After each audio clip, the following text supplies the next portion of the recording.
Welcome to the Choose Joy podcast. Come inside, take you on a ride and show you how to align. This is for my people who can hustle and grind. They put the bag on the line, overwhelmed inside. It's the Choose Joy podcast. Come inside. This is for my people who can hustle and grind. Love yourself, loving others. The storm is alive. Be patient with yourself. Success won't pass you by. Hello and welcome to the Choose Joy podcast, where we talk about what it means to love yourself, love others, and even love your enemies and your obstacles. And today I have a woman, sister, dear friend, family, Dr. Gabby Mace. I'm so excited for you guys to experience the greatness and the wonderfulness. I know that's not a word, but leave me alone, that she is. Gabby, thank you so much for kicking it with me. Yes, thank you so much for having me. I am so excited. I've been looking forward to this all day. We're recording this at night as we are doing this. So thank you for having me on. Yes. Okay, so tell the people a little bit about yourself. She's a physical therapist, but go and get the detail. Yes, so I am a doctor of physical therapy, like Sherrill mentioned. I'm also a friend, a daughter, a lover of Jesus, and just someone who thrives on community and connection. Anyone who knows me will agree.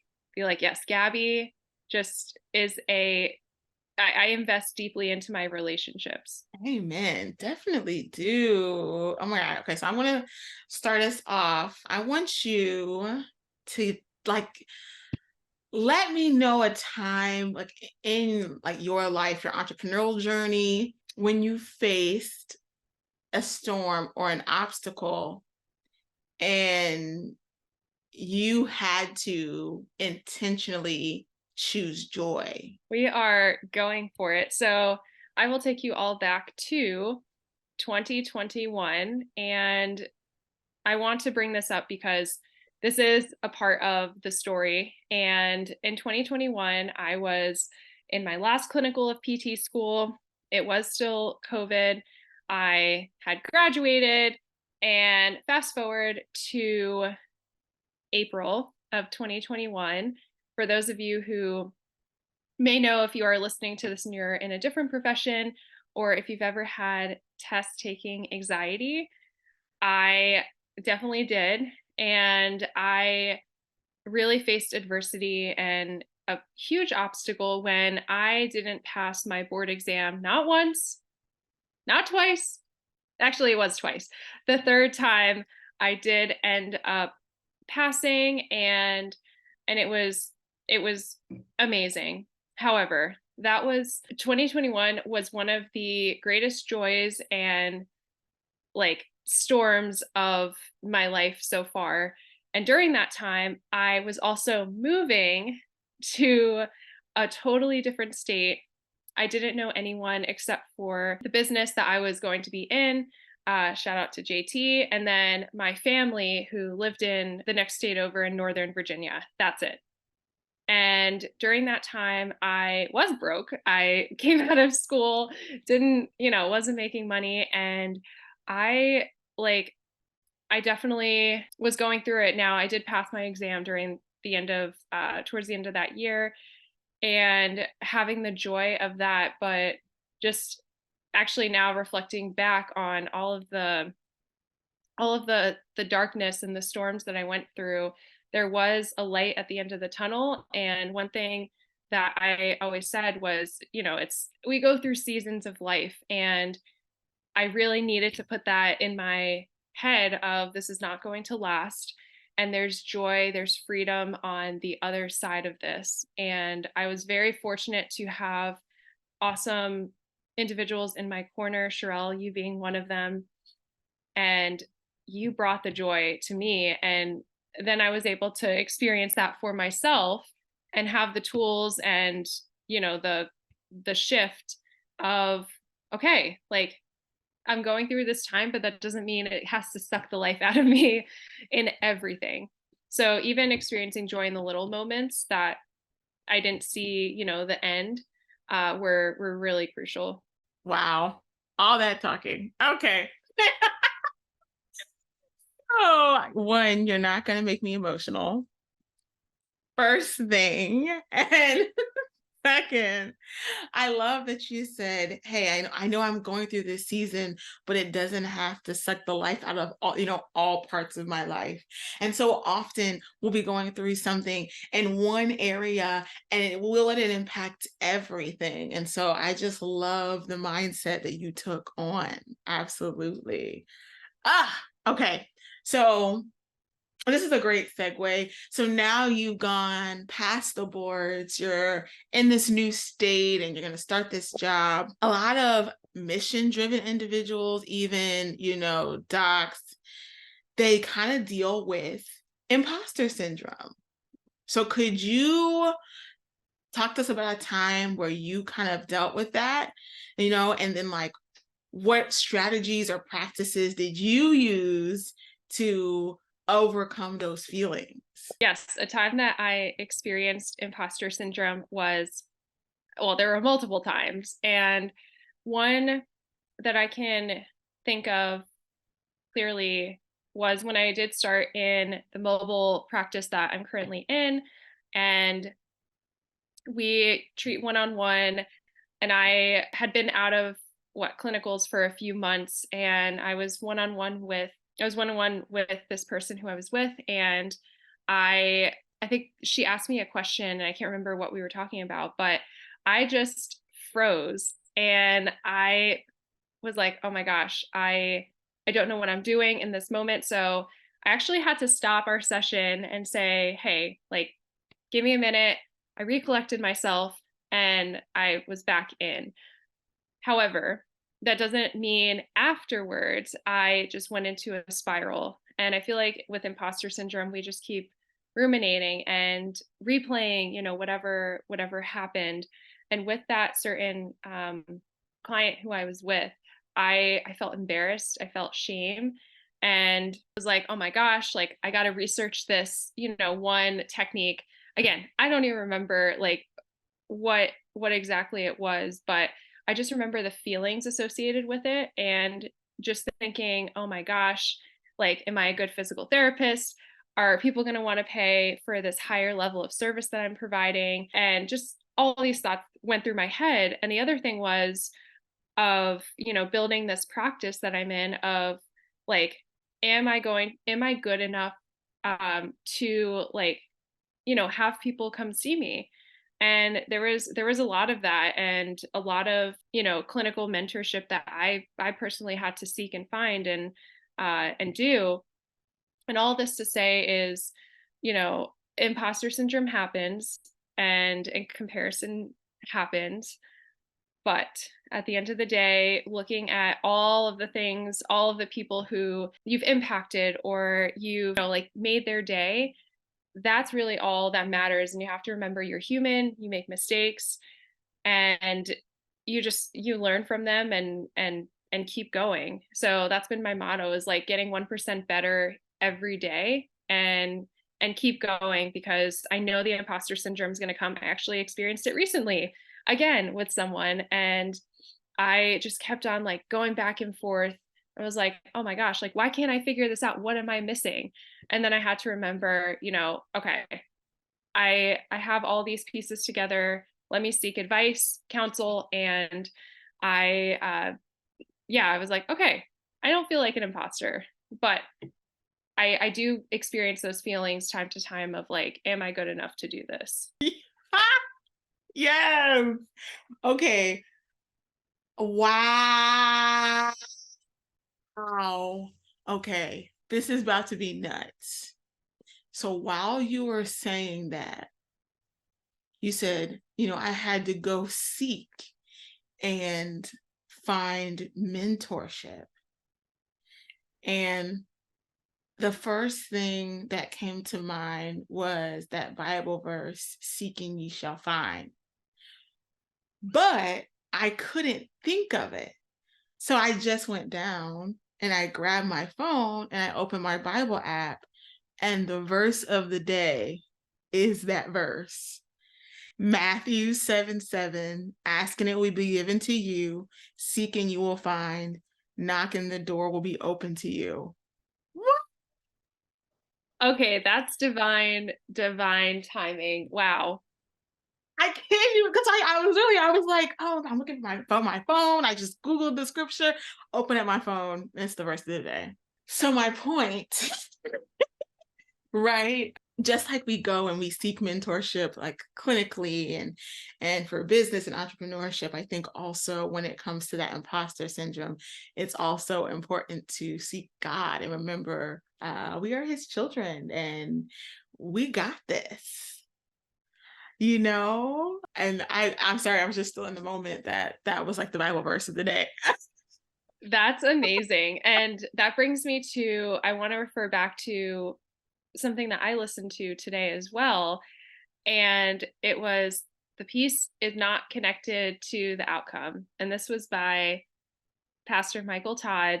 If you haven't heard of him, please go look him up. Like, he is an incredible just communicator, and there's something that will resonate with you from his speakings and words. And the piece is not connected to the outcome, it's connected to the closeness. And I revisited that today, and I really thought, was like, wow, this is so relevant in my life right now and present day. And then knowing the Bible verse came up, the Bible verse of the day, that's all all things working through him. And it's so funny. Okay, so I know, Gabby had sent me this video before we were recording, and I was in the middle of something. And now that you just said it again, he has said that before on a Sunday because I watched it, his church's Transformation Church. And I remember writing that down in my journal because I am someone that I've looked for peace in the outcome. Oh, I'm successful if this is the outcome. I've made it if this is the outcome. And when he said peace is not in the outcome, it's in the closeness, I was like, what? And then now it's even crazier. We are often aligned. And so now it's like this time has gone by, and here you are like, oh my God, Sherrill, and you're quoting the same exact thing that gave me revelation as well. Oh, I love you and I love us. Oh. Yes, and it connects back to joy too, because I we find joy, we always say, like, I'm going to have joy when when I get this outcome. And or what's that other saying? You're gonna what, be good enough, like, when I get to this, when I get to this outcome, when I make more money, when I don't know, have a successful business, like. And it's like, okay, but why aren't you experiencing that now? You better speak about it, Gabby Yeah. Mace. Oh my gosh, absolutely. You like hit the nail on the head. And I'm guilty of that. Like, I'm guilty of spending so much time in that. And there's freedom in knowing that that is so false, that we can have joy right now, you know, and withholding that from yourself because you haven't reached some milestone or some goal. I feel like you're just depriving yourself of enjoying life in the moment because you're always searching for the future. You know what I mean? When there's so much beauty in the now. Ah, And we all have to come back to this. So if you're listening to this, something that we're saying is resonating with you. So take this as a sign, just as we're taking everything. Wow. Like, there has been so much today, that podcast. And if you're interested, it's Michael Todd and Lewis Howes, The School of Greatness. So that's where it all came full circle today. yes, yes. Okay, so I want to, and I feel like this word has become so cliche, but I want to talk about it. Get into like what self care looks like for you? When I first was thinking about, well, things I want to ask, it's this whole idea of, well, work-life balance. And people have many different thoughts on work-life balance. Like one of my coaches, I think is it Myron? It might be Myron. I run into someone else, but they are like, there isn't such thing as work-life balance. You're going to have seasons where you are going full out. And then you're going to have seasons where because you went full out, now you can pull back and you can rest. And I have been, I don't know if words toggling, but I've just been going back and forth with that. Like because of my back injury, there is no go full out. Like there's no going full out without the self-care because my body will break down, and I don't think that enough people who have businesses that are successful are like, a lot of them have broken down anxiety attacks. They had to shut down their business because they had issues, disease, whatever. But no one's talking about that. They're talking about the numbers and the money that came in and so I want to know for you, your take on this idea of work-life balance and what do you do for self-care? Yes, the work life, there's another word, the work life, I'll think of it, but balance. Yeah, I think for there was a book and it was similar, but like it was about sharpening iron. And we go through, and don't quote me on this, but just talking about it, there's a heating up process. So the iron has to get like heated up to this certain degree, this certain like temperature, and then you can like meld it and I guess mold it to whatever it is.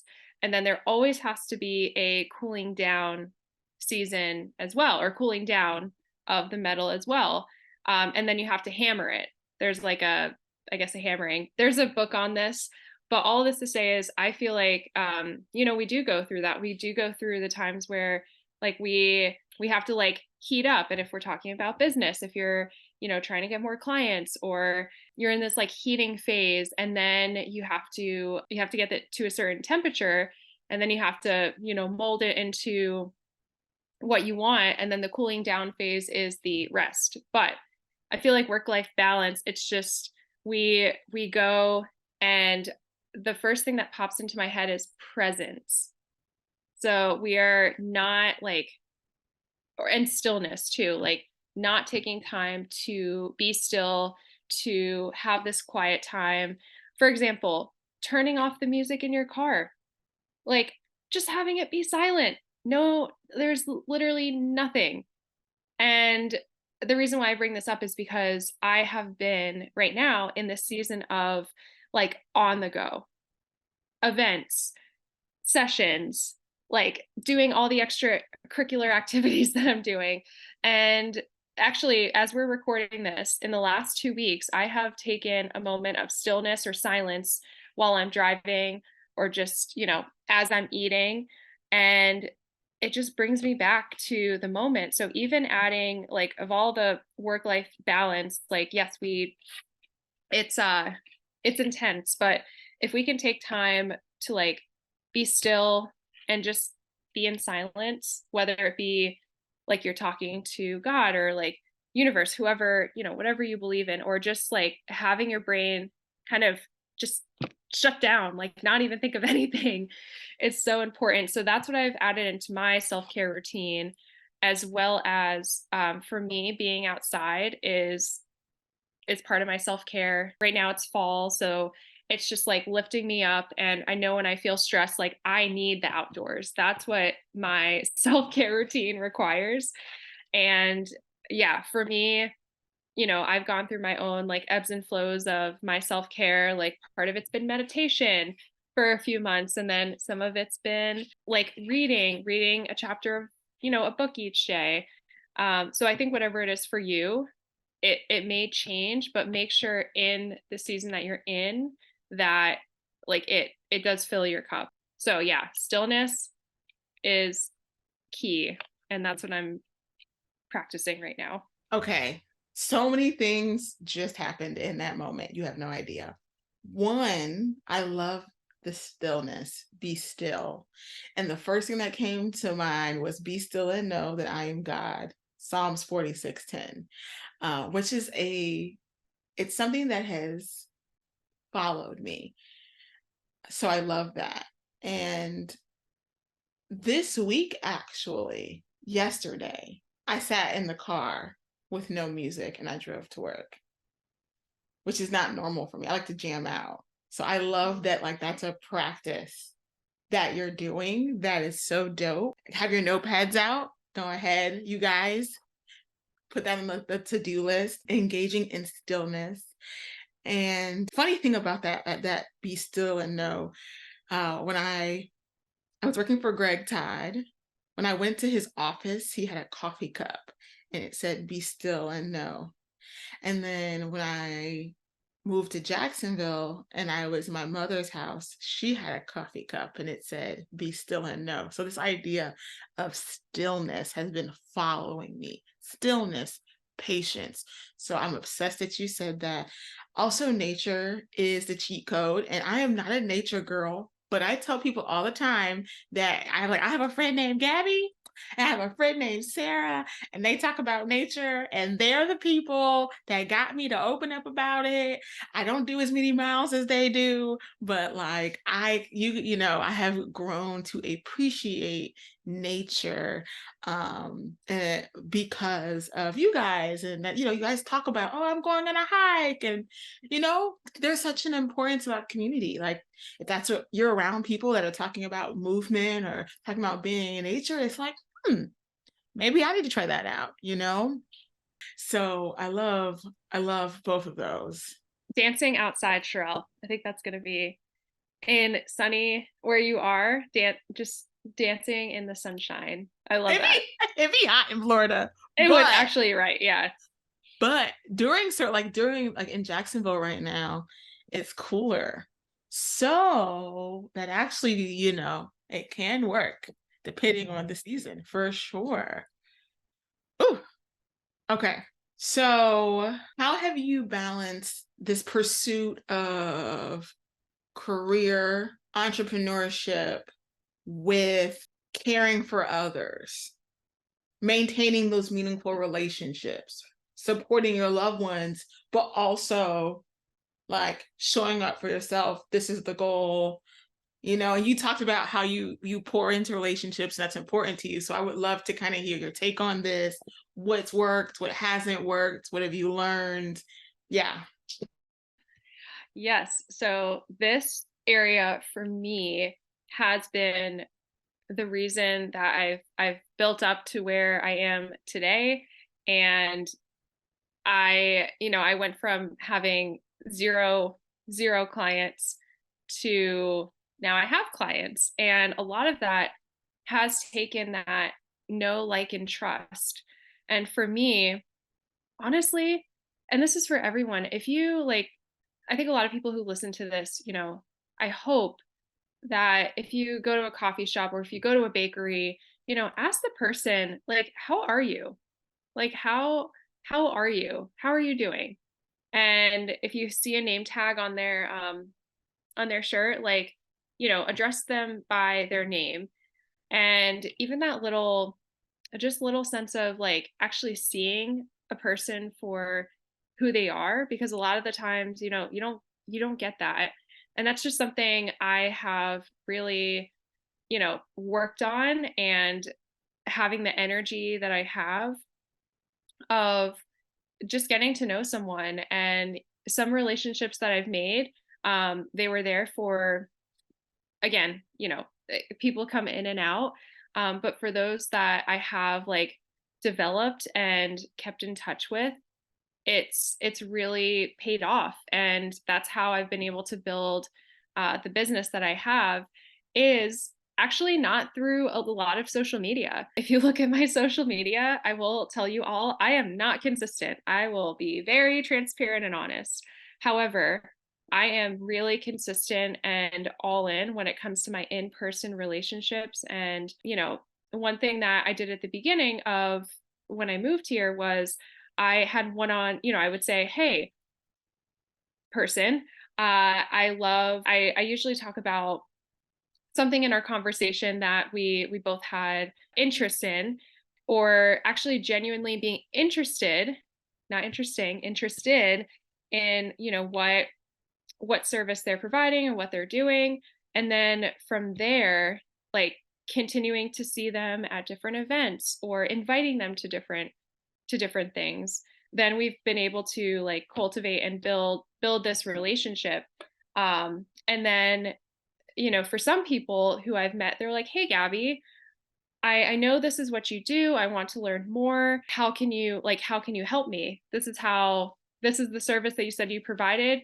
Well, we've developed this relationship and I need your help. I want you. I don't want anyone else." And that's really important when you're, building relationships and building a business. So for me, it's been not just letting people fall off the face of the earth or like not, following up, but there will be certain people that you have a really good connection with, and you just have to, keep meeting with them. They should bring you energy. Don't go to events or go to things that are going to suck the energy out of you, because at first you're going to want to say yes to everything, and then there is going to come a point where you're going to have to say no, this is not for me, based off of like the people, as I mean, like, are they there for your best interest, or are they just there because they want to make a buck, or you know what I mean? So that's really how I've been able to cultivate relationships. And I do it too. Like there are some times where I'm like, "Oh, I need to check in with this person," but I make sure I do that in my friendships, in my, relationships with business, and even God too. Like I got to make sure that's there as well. And I have been more intentional with that, like the stillness that we talked about. Just, like having a conversation. If you have a chair in front of you, like, you know, pretend that he's there and we're having a conversation about what's going on right now. Okay, I'm getting too excited. I'm gonna forget everything you just said. Okay. Okay. So giving a master class, literally. I'm so excited that you said all of this, and this is going up because right now, when you look at social media, you look at like business and entrepreneurship, and oh my, this is how you market. This is how you, right? Everything's online. No one really, I think people don't understand how to connect in person anymore. And so I love that you said that. And I didn't realize that people didn't know how to connect as much anymore because I'm very particular about who I hang around. And so I only really surround myself with people like you. I'm the same. We are very much alike. And I remember I even went on this job interview, and the PT, the guy who owned it, was like, "I need somebody with soft skills." So you've been actively interviewing people, and you're like, "Dang, I need this," right? And because we think it's all strategy. If we're on the business side, we think it's strategy.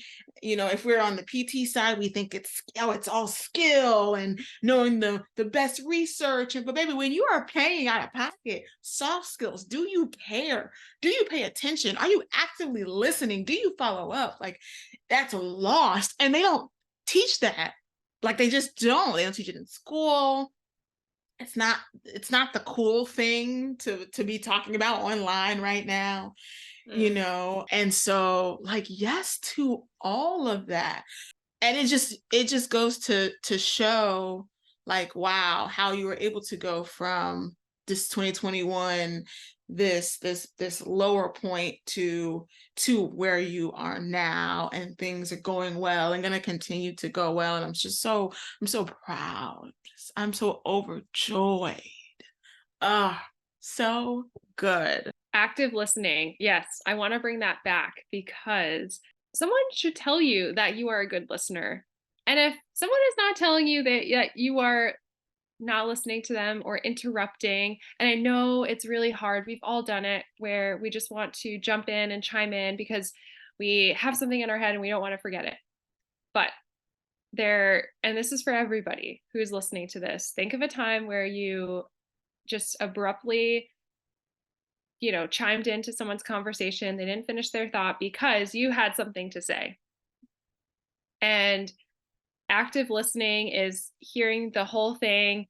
Like, don't worry, that the thing's not going to go away, but just having the patience to bringing back patience to listen to someone and actually hear them and like repeat back what they said, ask questions. And this is also a soft skill that takes developing. It's not going to come, overnight. And that's something that I have intentionally also been better with. And I've had people say, Gabby, you listen to me. Like, no one has listened to me before. And then it blows my mind. I'm like, why has no one listened to you in your story? So it just comes back to the person in front of you is important, and it's not it's not all about you. Listen, like gems. It's not all about you. Oh man, I mean, you said everything, but I just wanted to add in patience. When you do have that patience and you intentionally shut up and just listen, people will tell you everything you need to know to help them to heal, but and it builds trust as well. And I've been noticing that, like, people have said to me, I've never shared this with anyone before, and I was like, why is that happening? And I never really understood, and I've been like praying about it. I'm like, is this some gift or what is? And I realized, because I shut up and I let people talk, and people, like you said, are so used to like being cut off, or let me just say this one thing, that they don't divulge as much, or they don't. And so I think there's something really powerful when you create the space for someone to feel safe enough to share the thing that's been on their heart that maybe they haven't felt safe enough or comfortable enough to express. Okay. Me and this unmute button. Jesus. Okay. I want you to talk about mindset shifts, tactics, strategies you've used that have helped you maintain a sense of authenticity and purpose in your work or in your life in general. It doesn't have to be specific to entrepreneurship. Tactics that have worked for me, and I don't even like the word tactics, but yeah, mindset shift. I would say the biggest thing for me, honestly, has been, and we all go through this. Fortune is in the follow-up. And one thing that I shifted my mindset with, and having, mentors and coaches help me like think about is, if you are helping someone and you're trying, and I'm using this as a real life example, like currently, for the accountability too. If you have someone and say you're helping them and they're like, hey, I've told my friends about you, I've told my mother-in-law about you. They're like, you have helped me, so I've been expressing and sharing about what you do and your services to others. It's like, that's awesome. That's amazing. However, there has to be a bridging the gap of, okay, either in the moment or later on, saying, hey, can you start a group message or an email thread with all of us? So you have a warm introduction to this person, and they've heard about you from their friend or their relative, and it's okay. Like, how do I explain this? It's okay, like, to want to be wanted. I know, okay, it's okay to want to be wanted. I know that's a little confusing, but I just think of it more as, you are helping someone and they are telling others about you, and that shouldn't be like selfish to say, oh, I can't like help this, patient's family member or friend. And it comes to the follow up. So one thing, sometimes I struggle with is like, oh, like, I need to make sure I text this person and say, hey, can you introduce me? How can I help? Because word of mouth is powerful. And I think that's the biggest mindset shift I've had to go through is the follow up when it comes to word of mouth.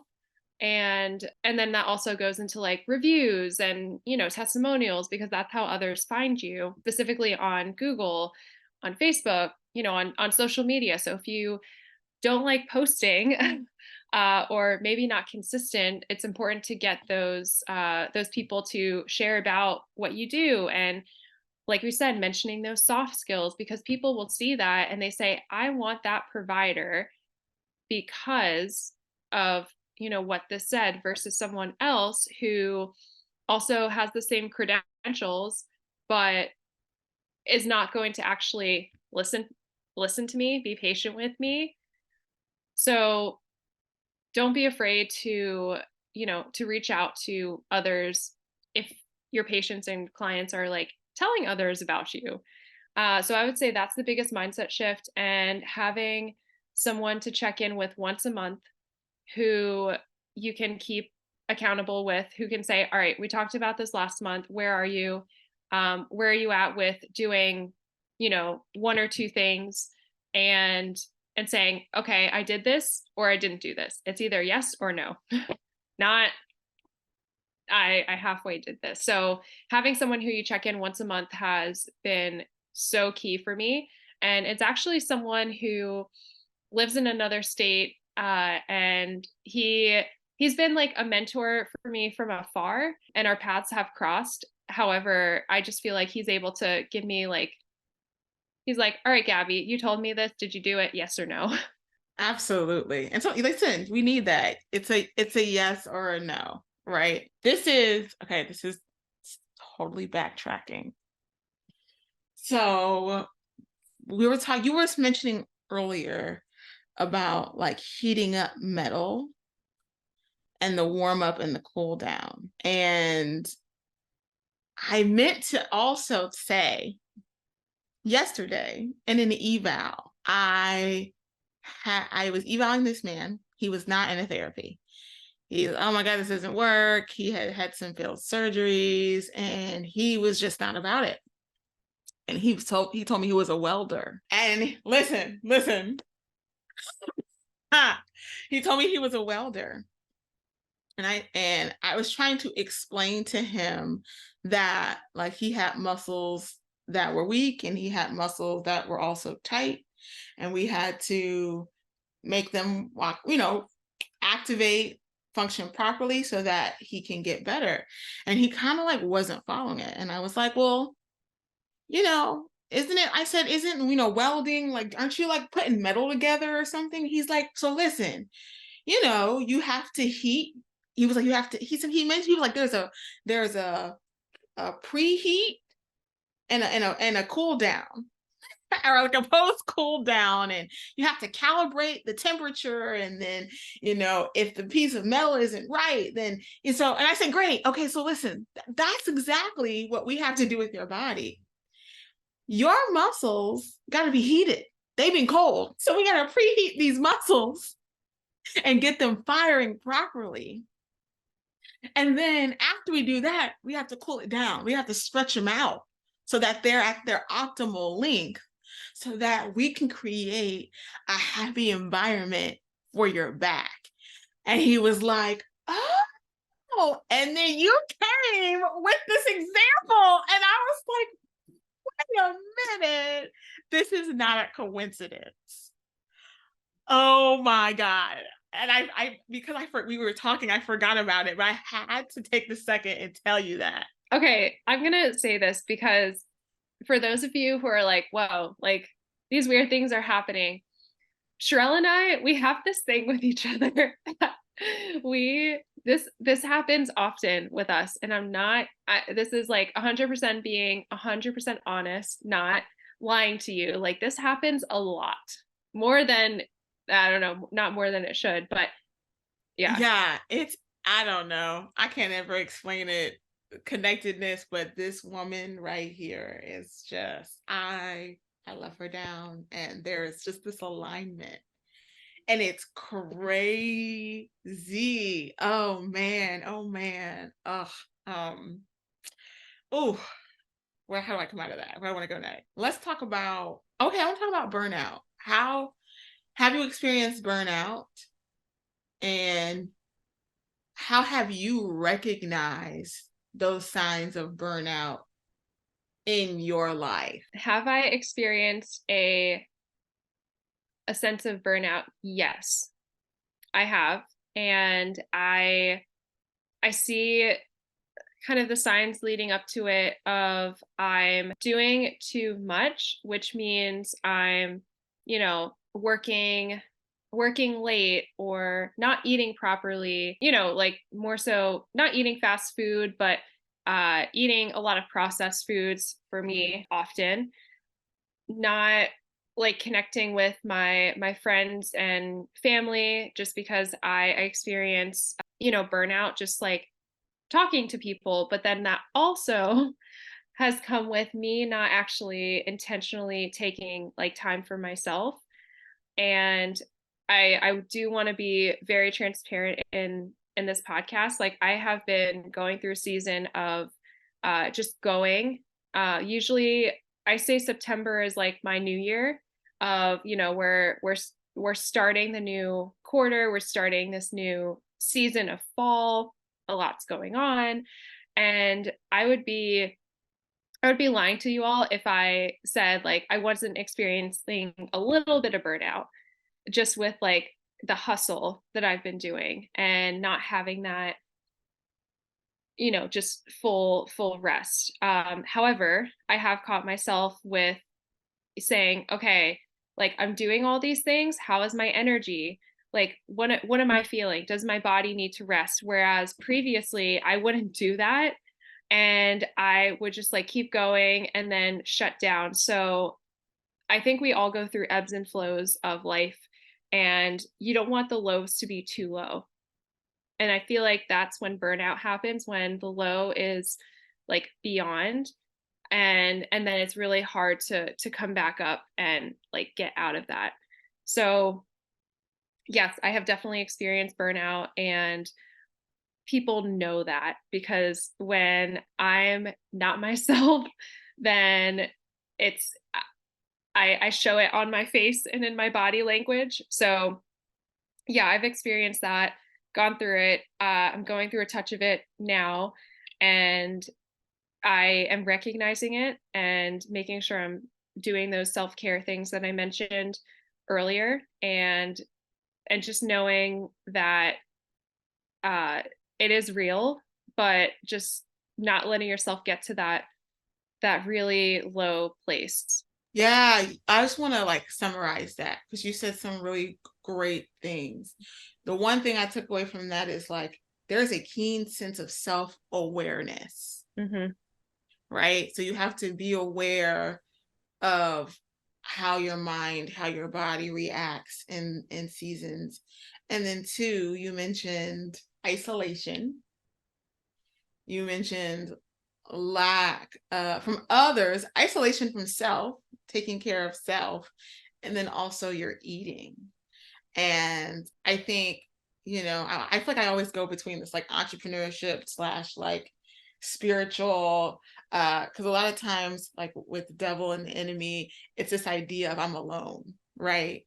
And it just kind of goes back to the importance community. When I am starting to feel burned out, I need to check in. I need to talk to somebody. I need to go somewhere.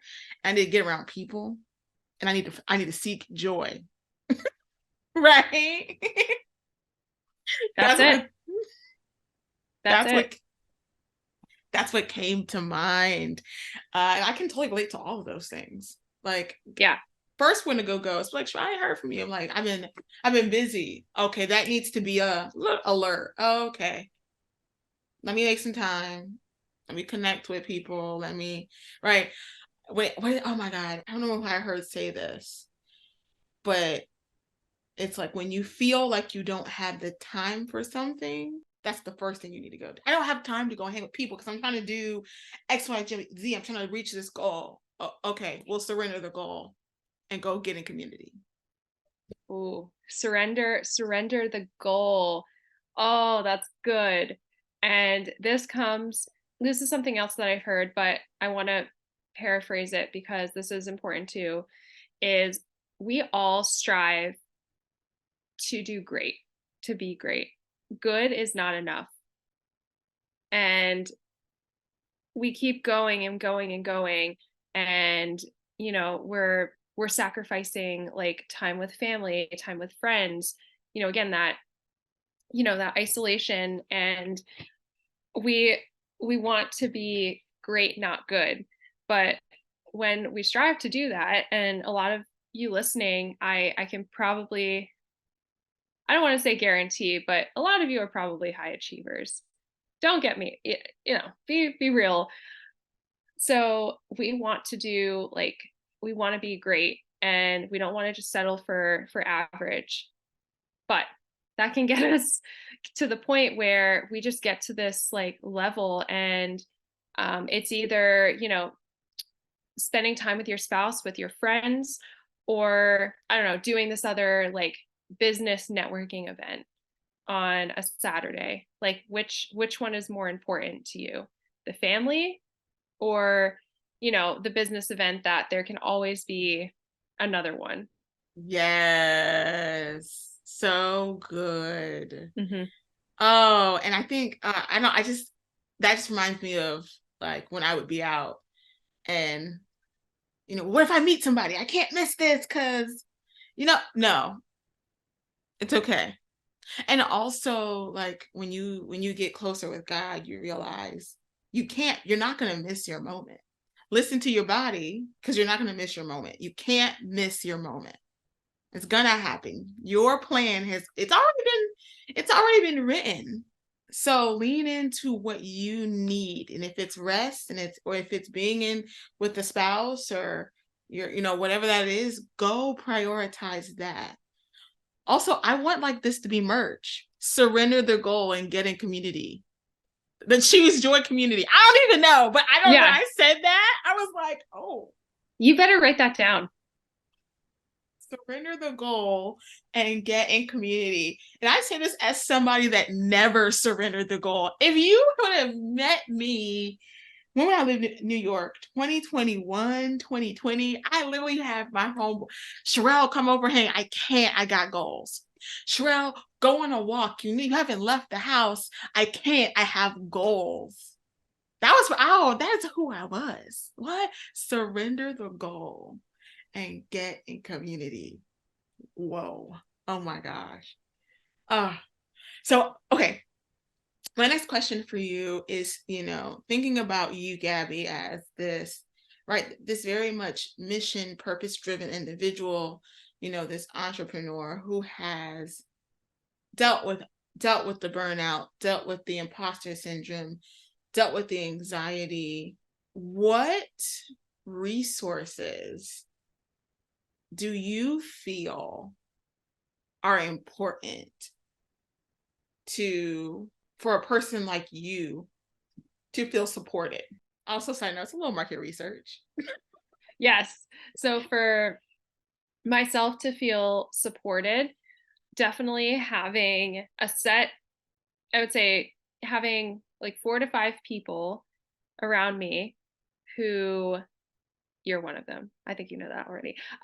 Who can just, I don't want to say like get you in check, but yes, get you in check, and they're going to be there for you, to support you along your journey. So find your people, and we know this. I would say the other thing is find like a, I don't know, an app that resonates with you, whether it be the Bible app or Insight Timer or the Calm app or something. And you're, whatever it is for you, there's going to be a time where you're really consistent with it. And then something happens, you go on vacation, I don't know, just stop doing it. And then you get back on. So find something that's consistent for you as much as you can. And what would be my third thing? Actually, I think those would be the two things. For me, being a very mission-driven, purposeful person, like I do need community, and I need that, you know, to thrive and survive. I love that. And you know, it's so funny. When you said that, the next question that popped up was, do you think you could, like, if you didn't really know people, do you think you could build that with a stranger that you just met? And then I thought to myself, Sherrill, that's exactly what happened with you and Gabby. Yes. We didn't know each other. We met randomly through a program Yeah. And as you strangers, and it as grew. strangers, and you 100% can. Yes. And I can, Sherrill and I are an example. Uh, Sarah, who I co-hosted my podcast with, and all the people who I've met in Maryland who I didn't know 2 years ago and have just grown very good relationship with. And I do want to mention one thing because this has helped me as well. I got this from I need to give credit to where credit is due, from Uncaged Clinician, Uncaged coaching program. But another thing that I would highly recommend if you haven't already, monthly, I go through a check in with myself and my friend who is a faith mentor of mine and a friend. But we go through the 5 F's. So that's faith, family slash friends, finances, fulfillment, fitness. 5 F's. And if you have a significant other, I mean, that would be your family or significant other. I have a significant other right now, so he's my S. And every month, just going through that and seeing where you're at, like 0 to 10, of 0 being you're not, you know, you're in a really, really low place, 10 being everything is aligned. But I think that's important to keep in mind because all of those 5 things relate so much. And if one of them is really low, then that's going to affect the other ones as well. So good. And I remember you telling me about that. And I'm so happy you brought that up again because I'm over taking notes. Like, Sherrill, you also need to do that. So I love that. And when you were saying the things that you needed, I was writing a consistent practice, right? You're like, because whether it's the Calm app, the Bible app, whatever, you know, so, or it's fitness or the community, and a consistent practice that can help ground you and center you. That's what I took from that. Yes. And for me, the one thing I have been consistent with for the past 3 years, and I probably only missed a few days, but the Bible app updated. So I was a little annoyed about that. I have read a verse of the Bible every single day. And that has, you know, my meditation, I did that for a few months, but then I fell off. But the Bible has been one thing that I have been consistent with, even, you know, reading the verse of the day or like diving into any parts of the Bible. But that's like one thing I can wholeheartedly say I've been consistent with for years. And you know, once you find that thing, like you can't go through your day or end your day without it. And I think it's so good. Something that I like that you said was, you're gonna fall off, because that happens, right? And I think sometimes we go into this thing and then we fall off and then we beat ourselves up. And it's like, no, we are human. We are imperfect. But I think when you move with this awareness that life is going to happen and you may fall off, but then you have people in place to remind you, you have those accountability partners. Like that self-awareness, that that planning is powerful. And it just does us such good. It just does, you know what I mean? It really does. Okay, so good, so good. Okay, this is my last question. This is the best. It's like better than I could imagine. You gave the people such such good advice, so many gems. I'm obsessed. As you look at your journey up to till now, whether that be entrepreneurship or all three, spiritual, with yourself, with entrepreneurship, um, what core principles and values have kind of guided you in choosing joy, loving yourself, and impacting others? And what wisdom would you share with other individuals who want to follow a similar path? I love that question.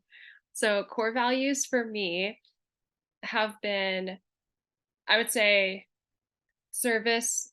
I feel like that's a core value. The service being number one, being a servant, servant leader to God, to my, to those who I serve every day.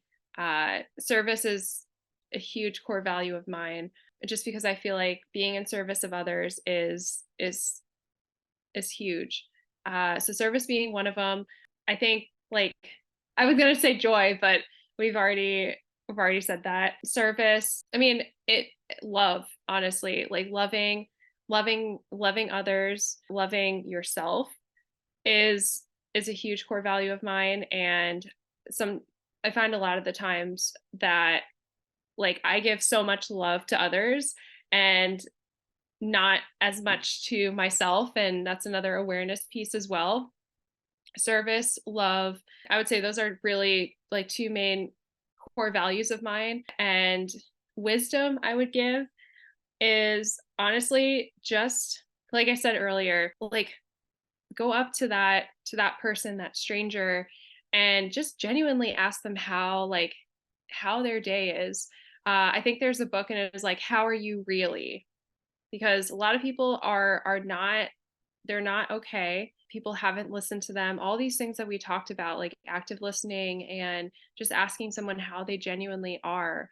Uh, do that for someone. And if there's someone who you have in mind who you haven't talked to or you just met, then cultivate that relationship with them. Like, sow the seed, reaping and sowing, and continue to build that relationship with whoever that is. And relationships will get you far, especially when they're in person. And if you can't do in person, over Zoom. But I would say that's those things: relationships and service and love, and that will get you very far. Thank you, Gabby. This was so great. I'm so grateful. Oh, thank I'm you so much. I'm grateful for you, and thank you for having me on your podcast. And I hope everyone can experience joy today and every day. Amen. Oh, wait, where can the people find you? The socials, the things? Yes, you can find me on Facebook, Instagram, Gabby Mace. That's all you got to search. You will find me. Blonde hair, can't can't miss it. And Sherrill will post all of that below. Of course. And what else? Pioneer PT. You can follow us as well, and that's where you can find me.